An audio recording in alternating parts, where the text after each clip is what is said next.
It's a pretty shocking story, wasn't it? And I think generally as a community, we don't fully understand what the business models are of these social media platforms like TikTok.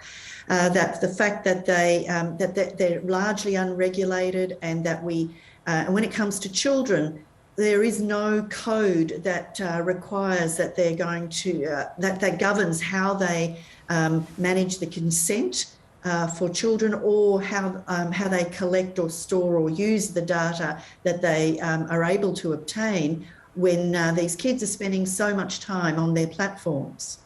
Have you had complaints come to you from parents and children about TikTok?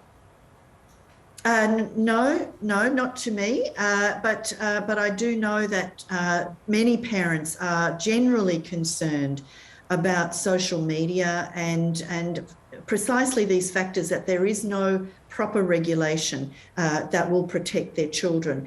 Of course, now we have an opportunity to do something about this, because there is an ongoing review of the Privacy Act, and there is proposed legislation that will focus specifically on regulation of the social media industry.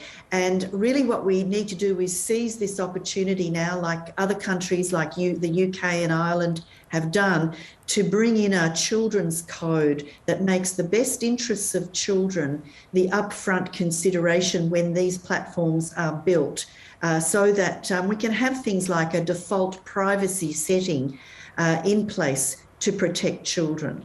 Because in the UK and Europe, there is a class action by millions of children for harvesting huge contents of data illegally without consent. That's being led by the former England Children's Commissioner. So you're not considering something similar here? Well, we don't have any legislation on which to take such action in this country. That's the problem. But I'm really hoping that with the review of this legislation and the proposed new legislation, there will be a move to actually have the best interests of children, all our children, as a primary consideration for the social media industry. Because what they're doing is they're collecting this data for profit.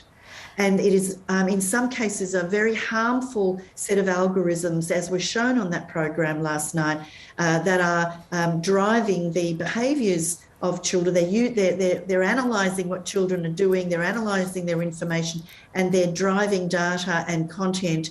They're driving content and advertising towards the kids in ways that people don't realise is happening.